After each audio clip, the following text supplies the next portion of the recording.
This is the X-Zone Broadcast Network, broadcasting worldwide on broadcast affiliates and satellite program providers, including CNN Broadcast Network, Sirius Satellite Network, Star Media, Good News Radio Network, Angel Broadcast Network, Wiki Broadcast Network, and WPBN TV. For more information on the X-Zone Broadcast Network, visit us at www.xzbn.net.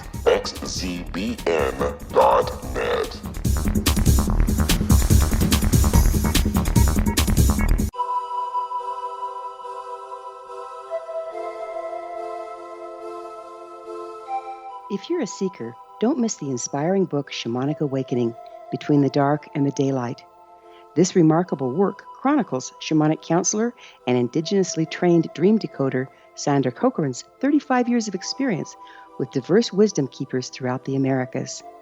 Sandy's initiations across the British Isles, Turkey, Greece, and Egypt, combined with her knowledge of symbology, psychology, and myth, influence her dream blog and workshops. Sandy offers private readings, sacred international journeys, a meditative CD, and her book, Shamanic Awakening, to encourage you as you navigate your earth walk and create a deeper connection to yourself. Find this and more at her website, starwalkervisions.com.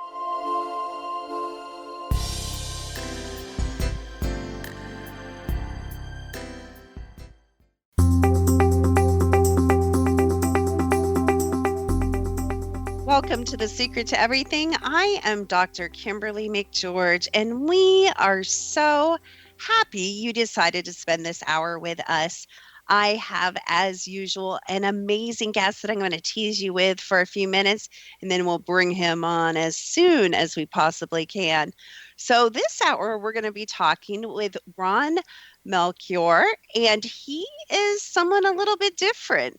In fact, he's so different, he chose to live off the grid since 1980. I bet he has some amazing stories. And he has written a book that is called Off Grid and Free, My Path to the Wilderness. And of course, that is available on Amazon as well as Barnes & Noble. And like I said, we will be getting into hopefully some really great stories and practical tips as well with Ron in just a little bit. But I wanted to talk to you really quick about the energy right now. To me, the two words that come to me when I think about the energy going on right now is a lack of motivation and a need for movement. People seem so overwhelmed by the current energy that they are literally kind of frozen in place. And so here we are already into the second month of the year, and we had all these great aspirations, and this year was going to be different, and you guys know how it goes. And here we kind of stand looking around, and some of us are in the same place we were last year, and we're kind of frozen. So have you lost your vision? Like I said, it's already February. We need to do something about this. What's this year looking like for you? If things are not going well, let's tweak that vision a little bit. It's okay to change what isn't working. The big topic this month in the heavens, let's say, is all the eclipsing going on. So we've got a lunar eclipse, we've got a solar eclipse. What does that mean for you? Well, the positive part of that we'll get to in a minute, but we're going to start with the negative. The negative side of that is this is going to ask you, this energy, to let go of your stuff, your old way of doing things, your old way of thinking about things, your old relationship with yourself. And you may be tempted to go a little kind of wild and be like, I'm going to go into resistance in this energy, and I'm going to go wild and crazy, and I'm going to pretend I'm 16.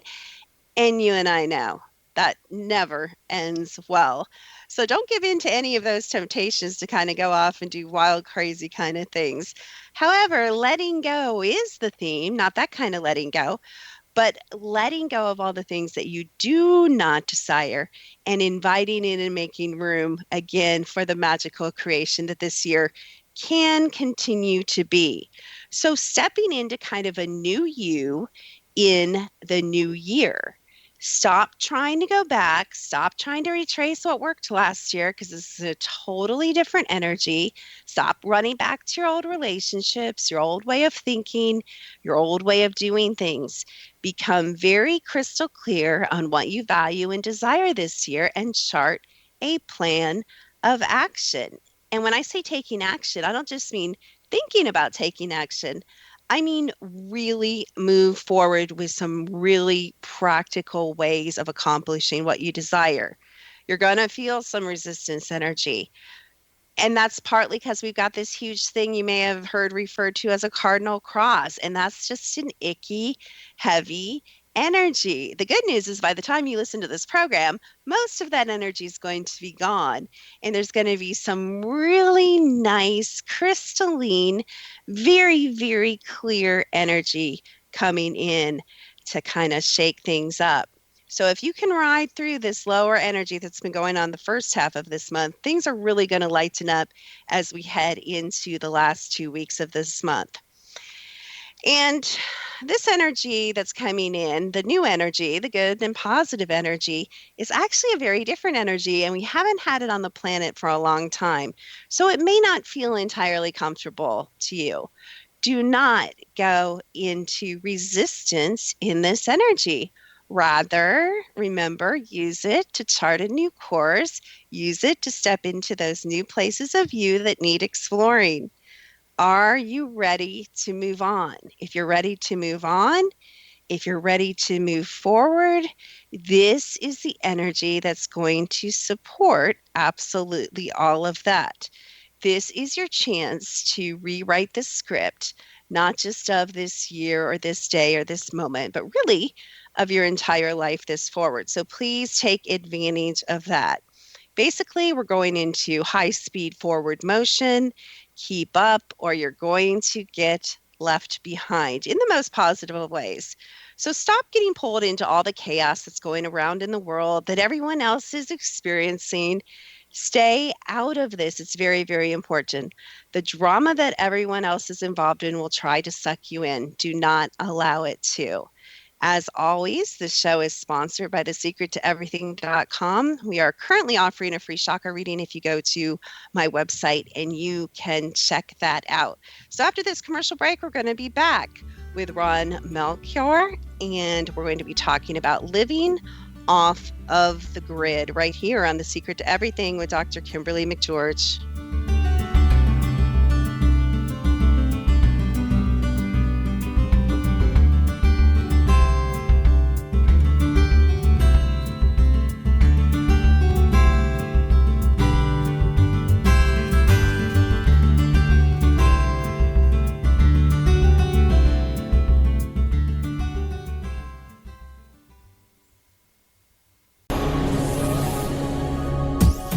This is the X-Zone Broadcast Network, broadcasting worldwide on broadcast affiliates and satellite program providers, including CNN Broadcast Network, Sirius Satellite Network, Star Media, Good News Radio Network, Angel Broadcast Network, Wiki Broadcast Network, and WPBN TV. For more information on the X-Zone Broadcast Network, visit us at www.xzbn.net.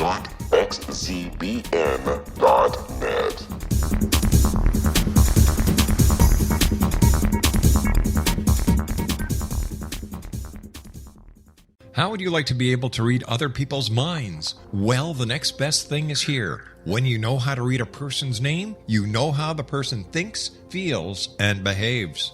Each letter in our name holds a key to unlock our true essence. Our name contains both our gifts and challenges in this lifetime. Mnemology science discovers personality secrets hidden in the placement of the letters of our names, including the first and last impression people remember about us. Sharon shows us how to interpret the arrangement of letters as outlined in her book, Know the Name, Know the Person. Sharon Lynn Wyeth created mnemology science after 18 years of research and testing her theories, and has supported thousands of people around the world in understanding themselves and others better. You'll enjoy Sharon's unique teachings as she shares her system to learn the gifts behind your given birth name. Even if you don't like your birth name, there are jewels in this book. If you're thinking of changing your name, ready to name your child, or wanting to get along better with others, this is the book for you. If you'd like to improve your relationships and change your life for the better, get the book today, Know the Name, Know the Person, or visit www.knowthename.com. That's www.knowthename.com.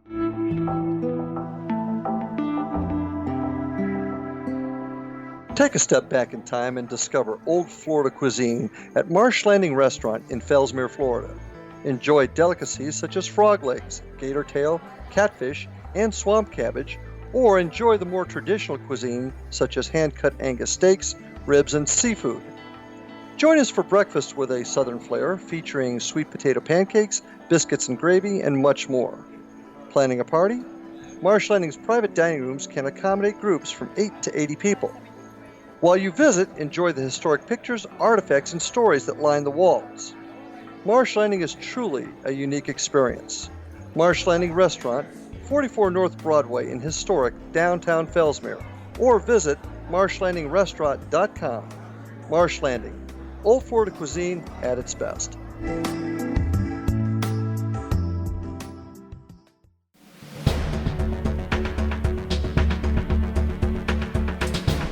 Thank you so much for listening to The Secret to Everything. I am Dr. Kimberly McGeorge, and we are here to dig in with a wonderful and fascinating guest.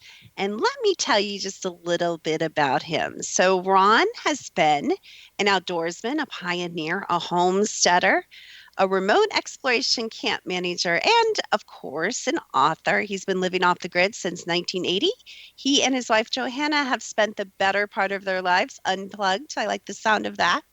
And as part of Back to the Land movement that originated in the 70s, they have spent their adult years living the homestead dream. I want to talk to him about this because I love what I'm going to say next. So Ron has also through hiked all 2,100 miles of the Appalachian Trail in winter. Did you guys catch that? In winter.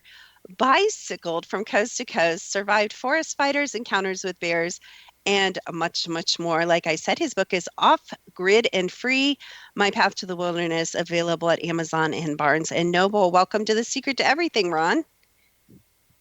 Oh, thank you very much, Dr. Kim. It's a pleasure to be here. I am so impressed. And of course, I live very close to the Appalachian Trail, so I am very well aware what a through hiker means. But for those that aren't familiar with that term, why are we distinguishing through hiking from what other kind of hiking is there? Well, there's day trips, and so through hiking would be a really long, extended hike. I actually, for the 2,100 miles, it's almost 2,200 miles, and it took me 5.5 months of walking.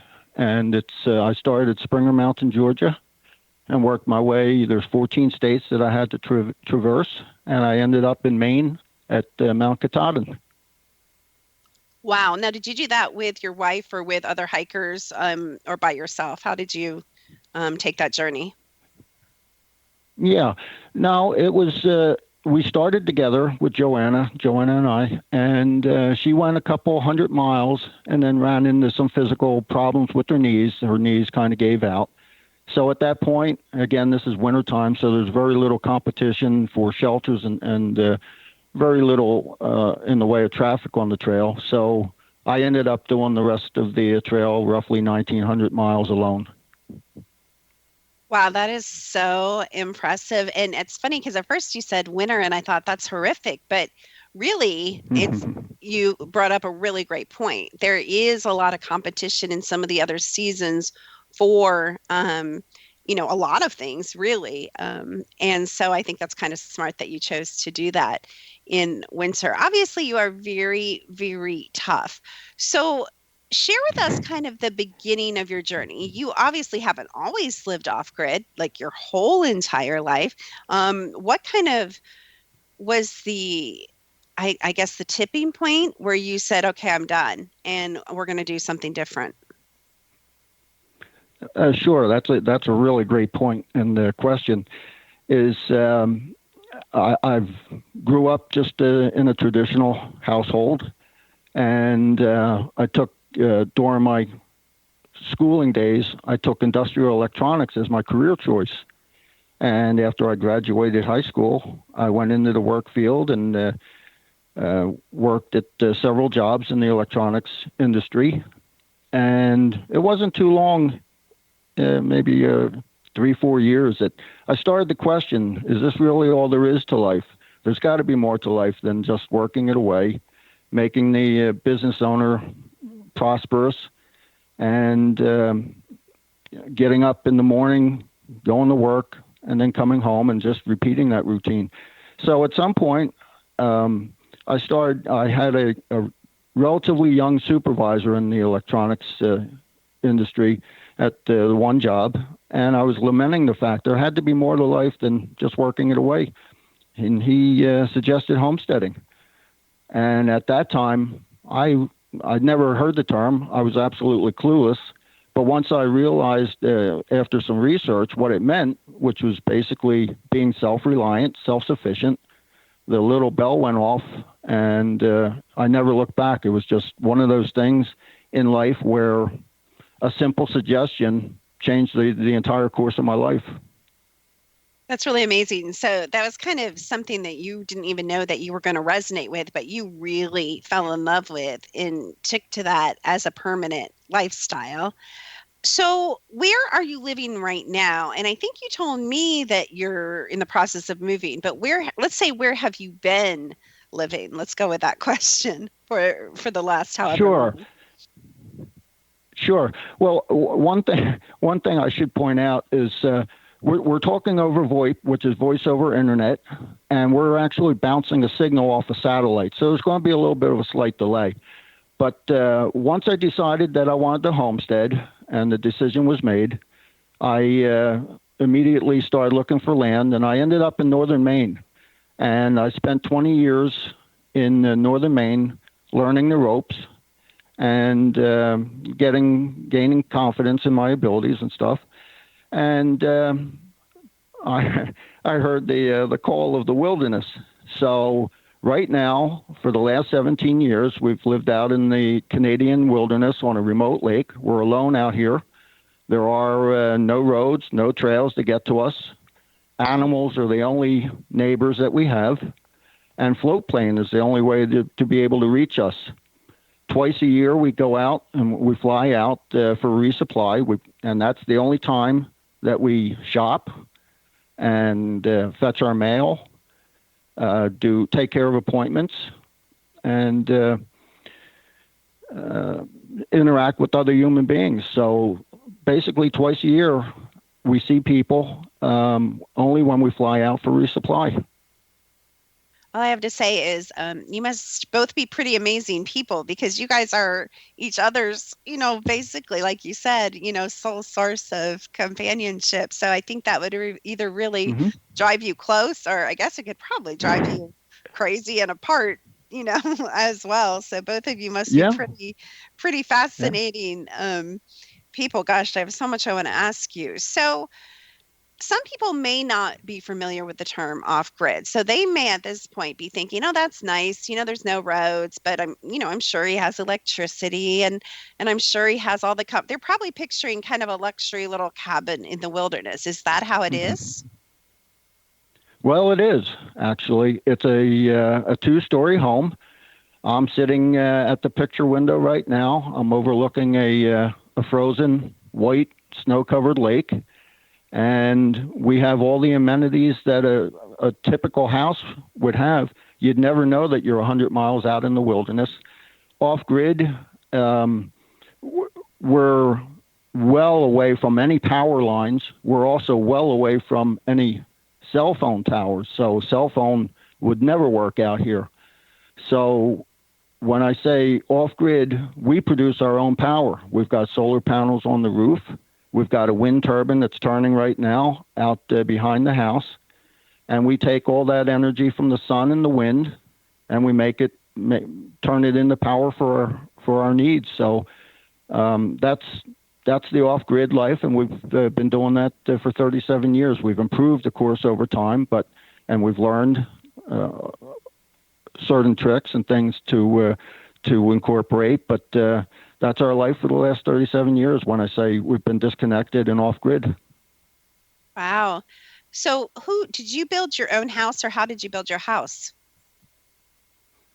I did. When I went to Maine first, I researched. I had no idea of building. I never built anything before, but I did the homework. I hit the library and learned how the basics of construction. I built the house with the help of some friends occasionally, and my parents came up. So that's how the house in Maine was built.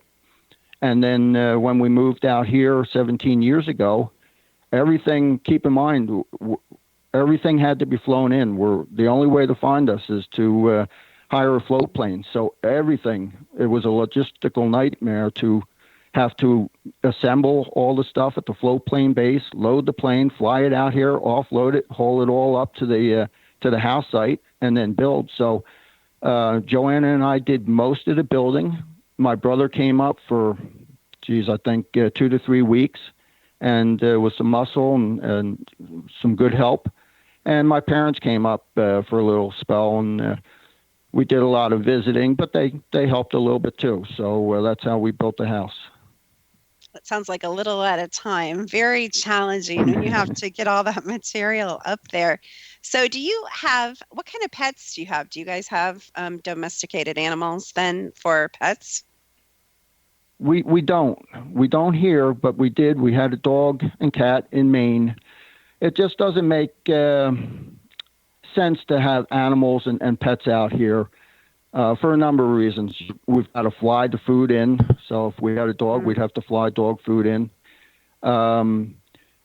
We would not experience the kind of wildlife that we've seen here. If we had a dog outside that was constantly chasing off stuff, we've had some amazing wilderness and wildlife experiences. So, and then, we've got bear and things that may even prey on the dog or cat. So it's just easier not to have to worry about all that, those things. Yeah, that makes a lot of sense. So are you a hunter? Do you actually go out and trap or hunt for your own food? And do you guys grow in greenhouses or in gardens? Do you grow your own food? Tell me a little bit about that. I'm not a hunter or trapper. I'm not opposed to it. When we were in Maine, we grew all of our garden needs. We had a big garden and grew all our vegetable needs. When we were in Maine, we had a cow, we had pigs, we had chickens and turkey. So we did all the raising of livestock. We did our own butchering and slaughtering and processing of the meat. We cut the carcass up and cut and wrapped. We can do the smoking of bacon and hams and the curing. So we know all that stuff. We've done it in Maine.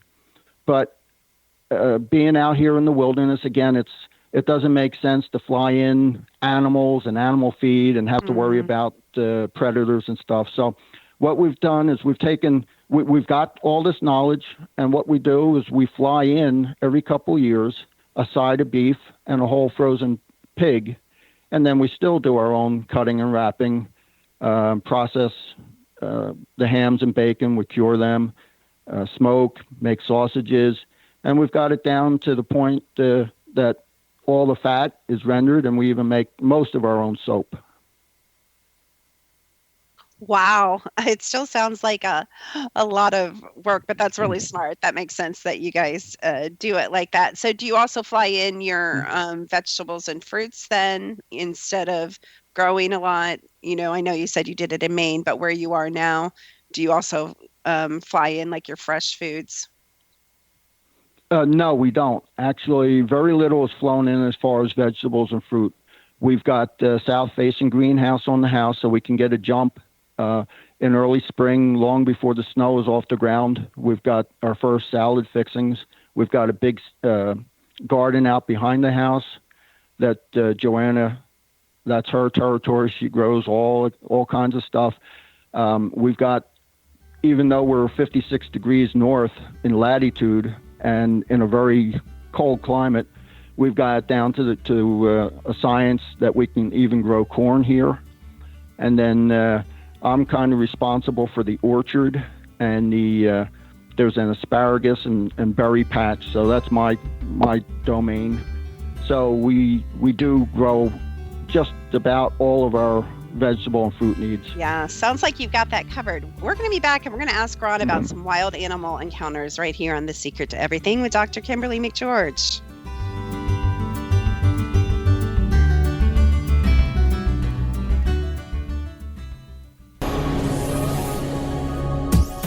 This is the X-Zone Broadcast Network, broadcasting worldwide on broadcast affiliates and satellite program providers, including CNN Broadcast Network, Sirius Satellite Network, Star Media, Good News Radio Network, Angel Broadcast Network, Wiki Broadcast Network, and WPBN TV. For more information on the X-Zone Broadcast Network, visit us at www.xzbn.net.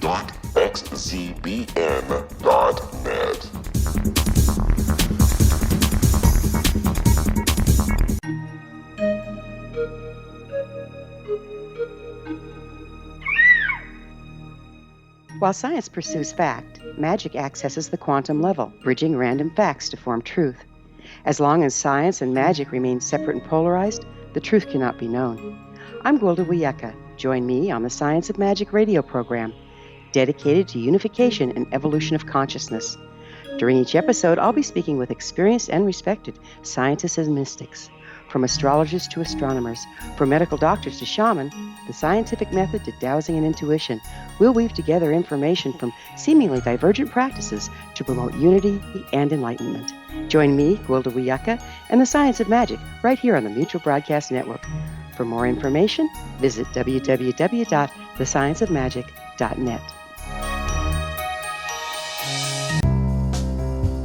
Gibbs A. Williams, Ph.D., is a practicing psychoanalyst, supervisor, researcher, and author in New York City. Much of his life has been dedicated to understanding nature and the uses of meaningful coincidences or synchronicities. His radical and original non-Jungian, non-mystical, non-magical theory of synchronicities illuminates much of the fog surrounding this challenging and perplexing topic. His ideas and manners are fresh, presented in a style that is both entertaining and highly informative. He is also an expert on crisis intervention, specially focused on violence reduction for the police and citizens, mastering anxiety, frustration, and stress without the use of medication, and effectively preventing and treating heroin addiction. Dr. Williams can be contacted at his email address at gwwilliamsny11@aol.com or visit his website at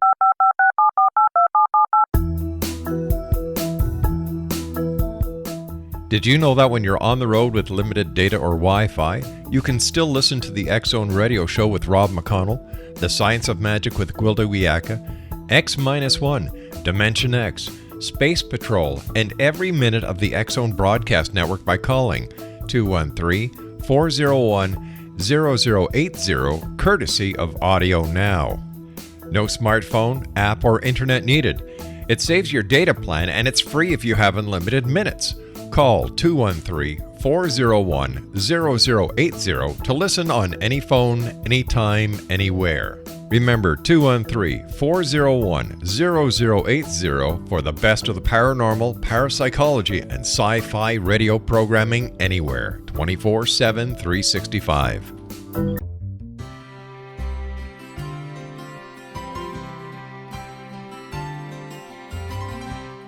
True healing must address 4 levels: physical, emotional, mental, and spiritual, for us to live joyful and productive lives. We tend to treat 3 of the 4, leaving the spiritual languishing. If you're tired of the same dysfunctional patterns cropping up in your life, Soul Balancing is for you. Trixie Phelps, owner and founder of Soul Balancing, is a naturally gifted energy healer trained in numerous esoteric forms, including shamanism. Trixie has created a powerful modality that safely and effectively clears your energetic field. A Soul Balancing session can remove interference, heal trauma, and restore your hope. Contact Trixie for a life-changing long-distance session today, www.soulbalancing.world.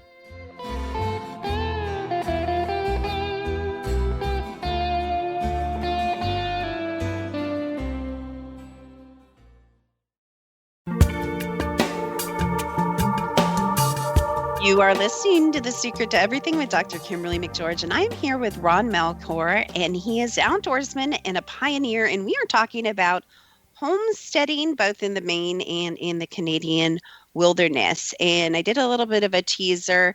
I have a sneaking suspicion, well, partly because I read one of the chapters of Ron's book, which I highly recommend, very entertaining.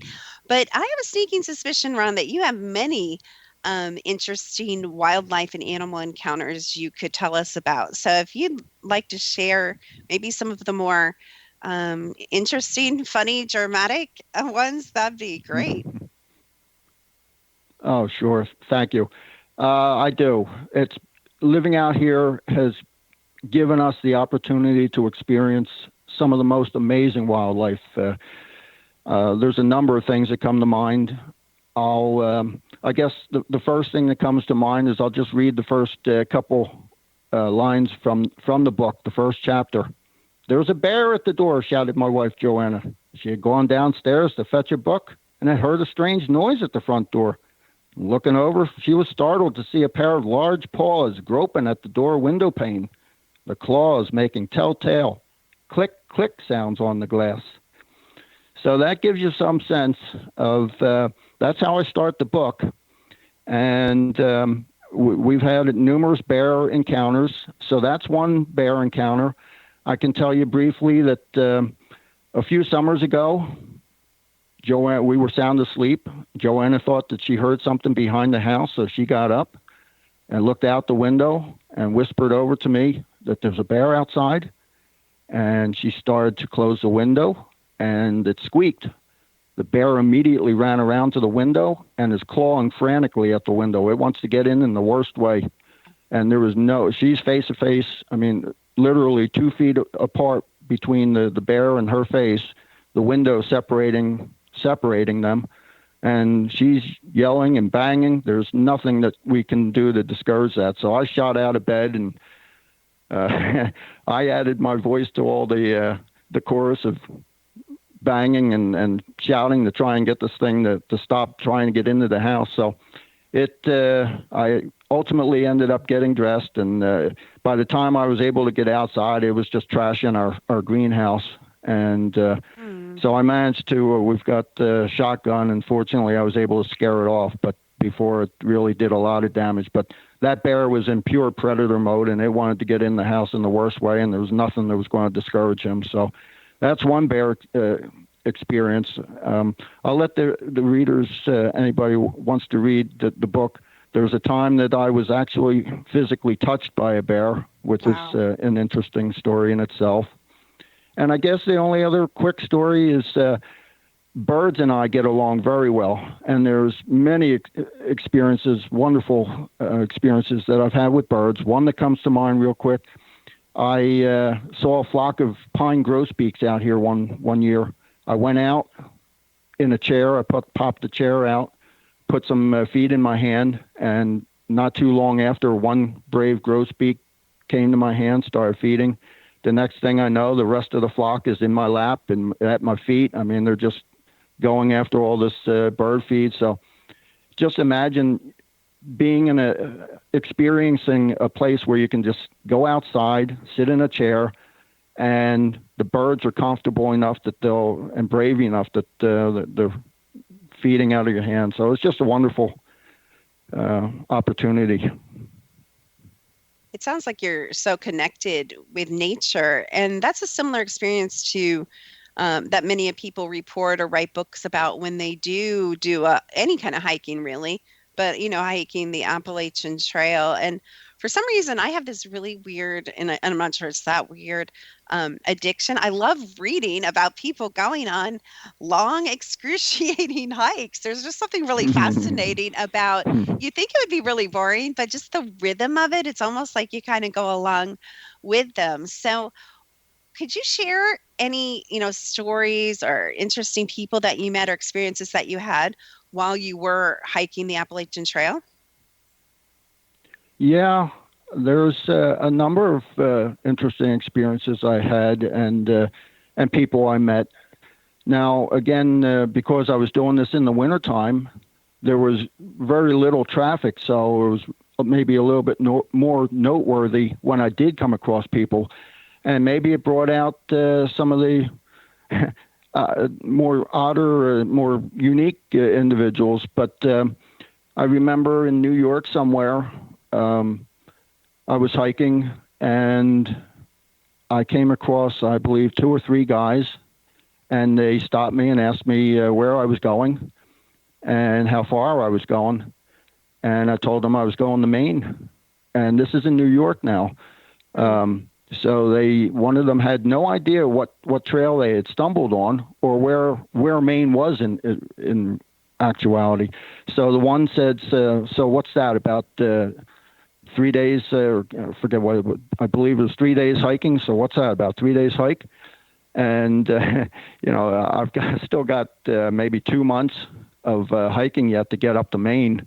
So it was obvious that they just weren't geography savvy. There was another person I came across who was lugging, I forget, a tremendous amount of weight. I forget, he was proud to claim he was carrying all this kind of weight.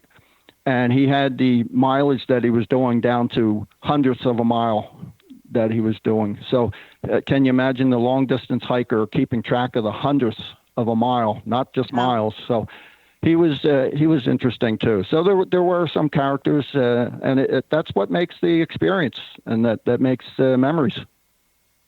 Yeah, really the people that you meet, and I think probably the realizations that you yourself, have about yourself as you interact with the trail, which I know can be a beast. And it's so funny. We actually went up to a place. I lived outside of Asheville, North Carolina, and we kind of sat for a while at Max Patch and, talked to the hikers as they came through there, which of course is a beautiful place. You can see for 4 or 5 states, and just so interesting watching. It's really a parade of humanity, people that you would never imagine would hike. Of course, this was in the summer, so a little more busy, but, a lot of young people, but a lot of older people and a lot of single people and a lot of married people. The other thing we really didn't see, and this is something I'm curious about, I have heard that children do hike sections of the trail, but I've never seen any pass through. Did you meet any children on the trail? No, nothing comes to mind right off the top, but certainly, teenagers was not uncommon. So anything from teenage on up, but you're right, it is a study in humanity to, especially if you can sit there and just watch the people pour by, and it's a reflection of society, I think, as far as the range and the diversity of people that are out there on the trail. And I have to tell you, it's refreshing that people still hike to me, because we're such a, technological age, and the kids are playing so much Xbox and they're all into their phones. And so it's so nice that hiking is actually still a thing. I think it's great. So do you and Joanna, and maybe, I'd love to talk to her sometime, but do you guys ever get lonely to sit around with another couple and play board games, or do you prefer being away from civilization? Do you miss it, or do you kind of really embrace it? We embrace being out here alone, and it's not because we're antisocial. I mean, we're happy to talk to people. We're happy to peck out emails back and forth, and stay in touch with everybody. But we don't feel that need to be surrounded by people. We're comfortable being on our own. And we just have an overwhelming sense of peace when we're out here. It's kind of a unique life, but the gist of it is, no, we never get lonely out here. We're quite content to be out here on our own. That's such an unusual word that you don't hear very often. You don't hear very often the word content, and instead of being content with more, in a lot of ways, you guys are content. You actually do have the more, but it appears materialistically you have the less, but really, you do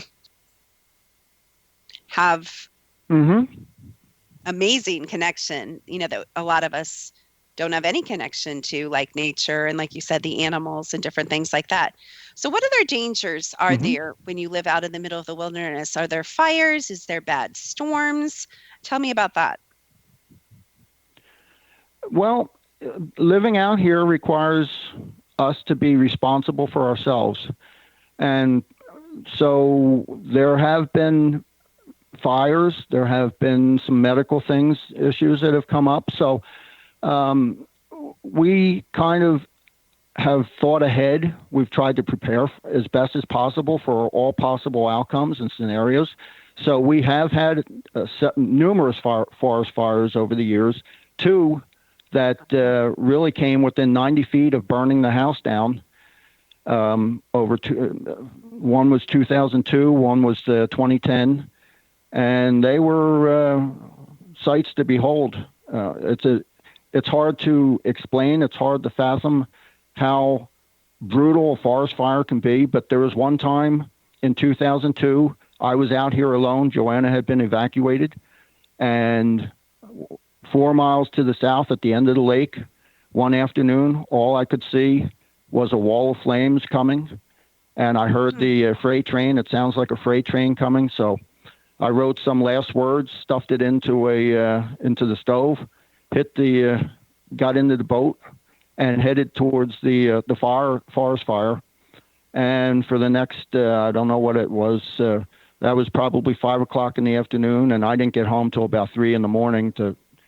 So all that time I was either in the lake, in the boat, or on an island trying to survive this thing. And even islands burned that night. So between the two fires, just those two fires, about 750,000 acres burned around here. So there were sights to behold and quite the experience. As far as medical emergencies and things, we've been very fortunate that we haven't had any real emergencies. We've gotten some infections and things like that. But we have antibiotics, and we've got things that in our medicine chest that gives us the opportunity and a chance to at least survive it without having to resort to calling a plane in. Now, keep in mind, because we are accessible only by plane, the planes fly on visual flight rules. So if it's bad weather, we're on our own. If it's in the springtime when the lake is stalling, we're on our own. And the same with when the lake is freezing up in the wintertime, in the fall. So there's certain times of the year where we truly are on our own, and even help is going to be tough to get in here. Oh my goodness. It just that image of that fire and no fire trucks and no firemen, and obviously using your head helped, seeking water. And like you said, even then you said islands burn and your house could have burned and you had no control. So really you were at the mercy. Talk about the mercy of the wilderness. You were absolutely at the mercy of the wilderness. So we're going to head to a commercial break in a couple minutes, but when we come back, we're going to continue talking to Ron. He is the author of Off Grid and Free, My Path to the Wilderness, available at Amazon and Barnes & Noble. And we're going to find out what motivated Ron to write this book when we come back right here on The Secret to Everything with Dr. Kimberly McGeorge.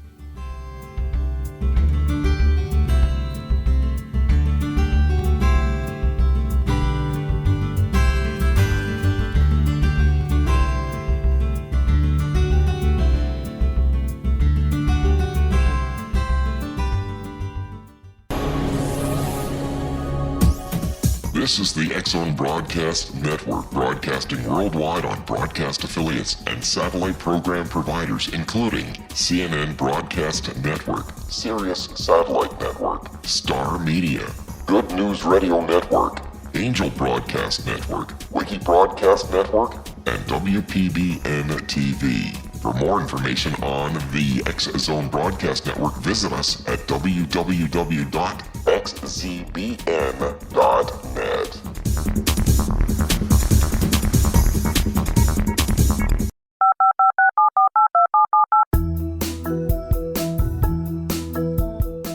Did you know that when you're on the road with limited data or Wi-Fi, you can still listen to the X-Zone Radio Show with Rob McConnell, The Science of Magic with Gwilda Wiyaka, X-1, Dimension X, Space Patrol, and every minute of the X-Zone Broadcast Network by calling 213-401-0080, courtesy of Audio Now.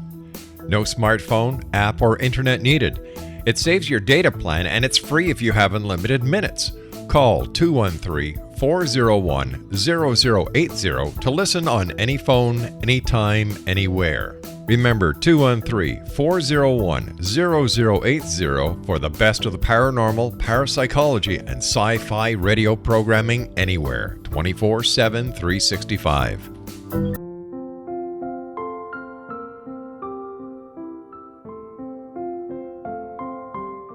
I am Dr. Carl O'Helvey, founder, president of a new cancer foundation focusing on evidence-based physical, mental, and spiritual interventions, including natural cancer cures, prayer, meditation, affirmations, nutrition, and other related holistic cancer prevention and cure modalities. These are used in cancer education, research, and financing care. I ask for your help to continue this important work by donating at www.holisticcancerfoundation.com.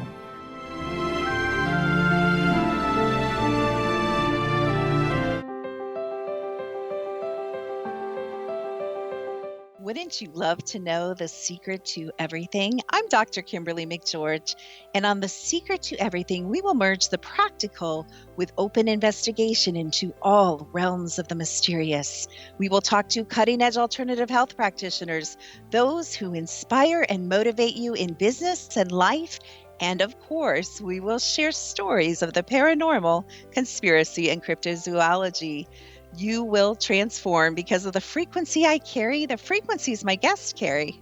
Life may never be the same after you listen to this program, for the secret to everything is for you, the listener, for those who desire more in every area of their lives and believe that it can still be found. Listen and discover thesecrettoeverything.com.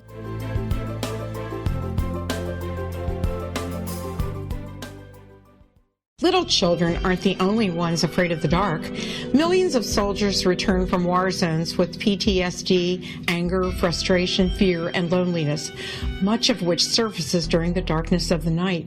You have the chance to change the lives of these American heroes. Songs and Stories for Soldiers.us provides free MP3 players for these men and women.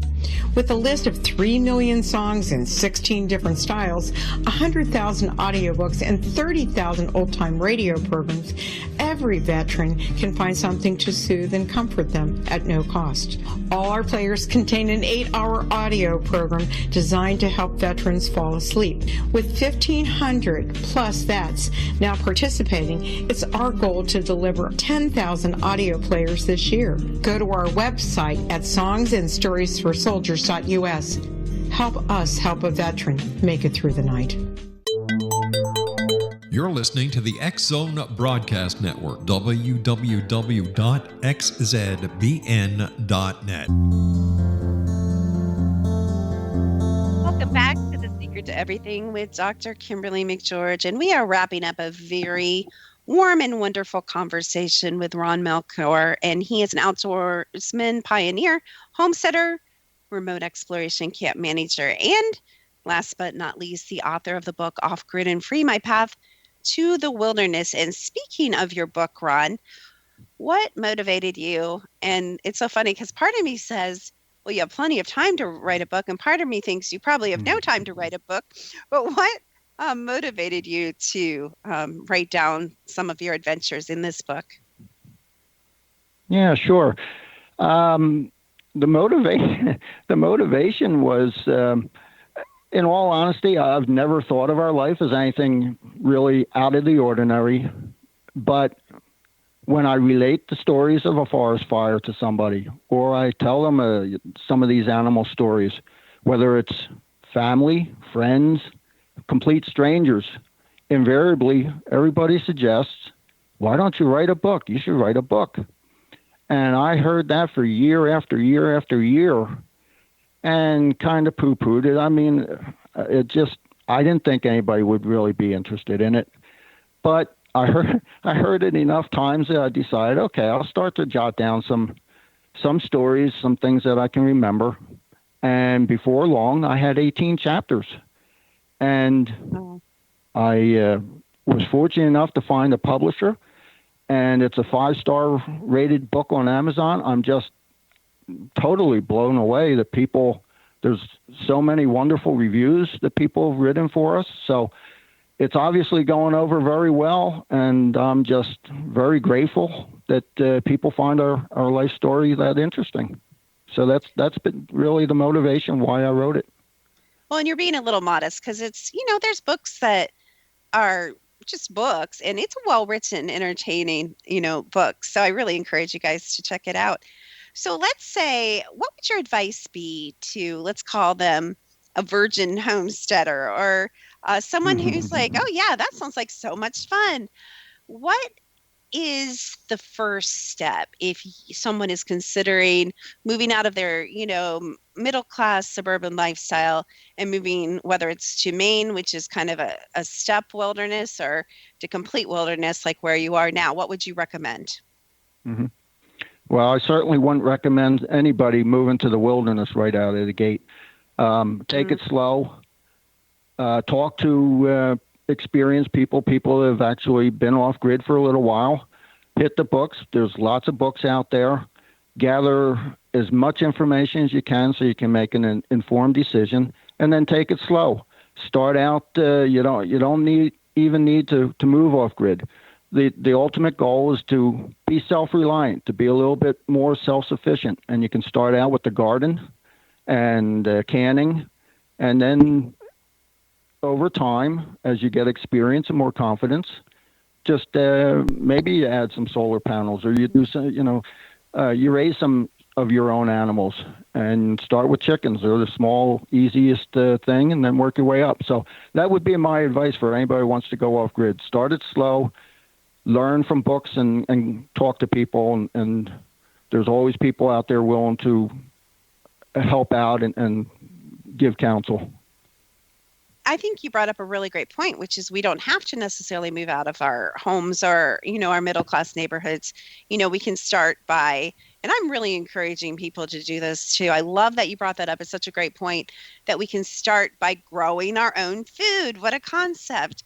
Or, setting up a neighborhood co-op and coming together. And I really like the concept of going back to local, eating and eating what's fresh and what's available in your region that you live in. I really, really love that. A lot of places where I live in Winston-Salem, North Carolina, and around here are very much into kind of the farm to table and the organic and the sustainable, locally grown movement. And I absolutely love that. And I find it very rewarding not just to grow my own food, but I think it's also fun to play with it. And, I'm an herbalist and a naturopathic doctor, so I grow my own medicine.